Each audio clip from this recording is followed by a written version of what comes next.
அஹ், Kharge sir ரொம்ப திருச்சியோட கூட்டத்தை பார்த்து அறிவு ஜீவிகள் என்னன்னு கேட்டீங்கன்னா வெளியில வரணும் வரணும் கூப்பிட்டவங்களுக்கு எவ்வளவு பெரிய அவர் வெளியில வந்தா மக்களை சந்திக்கும் போது எவ்வளவு ஒரு பெரிய கூட்டம் வருது என்பதற்கு என்னென்னலாம் இருக்கு என்பதுக்கு இன்னைக்கு வந்து பாத்தீங்கன்னா நிதானமான சாட்சியை வந்து மக்கள் வந்து காட்டியிருக்கிறாங்க.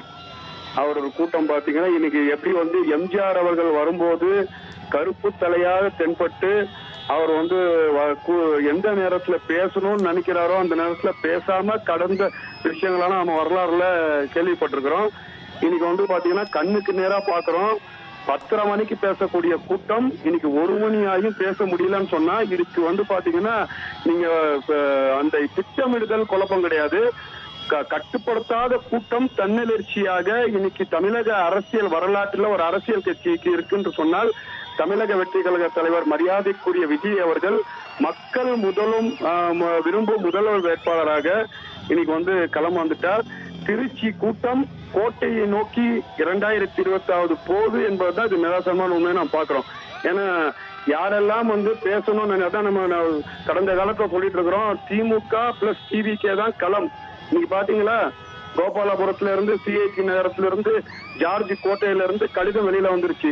மக்களுக்கு இடையூறு செய்யும் கட்சி அல்ல திமுக, இன்னைக்கு கொள்கைக்கான கூட்டத்தை சேர்க்கும் திமுக அப்படின்னு சொல்லி பேசக்கூடிய நிகழ்வு வந்துருச்சுன்னு சொன்னா இந்த தமிழக வெற்றி கழகம் கூட்டத்தை பார்த்து திமுக அரசாங்கம் அதிர்ந்து போய் இருக்கின்றது என்பதுதான் நிரசனமான உண்மையா நாங்க பாக்குறேன் கார்கே சார். இல்ல இந்த கூட்டம் வந்து உங்களுக்கு தாவேக்காவுக்கு ஒரு பிளஸ்ஸா பார்த்தாலும் திருச்சியில இன்னைக்கு அன்றாட வாழ்க்கையை ஸ்தம்பிச்சிருக்குல்ல?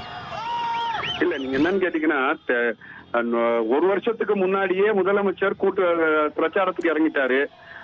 எதிர்கட்சி தலைவர் எடப்பாடி பழனிசாமி 140 தொகுதி பிரச்சாரத்துக்கு இறங்கி போயிட்டு இருக்கிறாரு.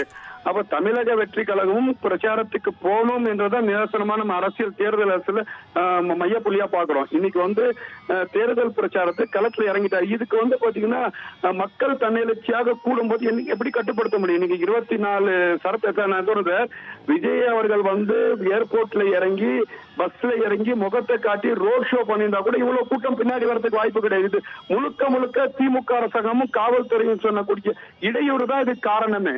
இன்னைக்கு அவர் பாத்தீங்கன்னா காவல்துறை போட்ட உத்தரவுக்கு பஸ்ஸுக்குள்ளேயே உட்காந்து வெளியில வந்து முகத்தை காட்டாமல் அவங்க சொன்ன அந்த கண்டிஷனுக்கு அடிப்படையில வந்து மக்களை சந்திக்க வந்துட்டு இருக்கிறாரு.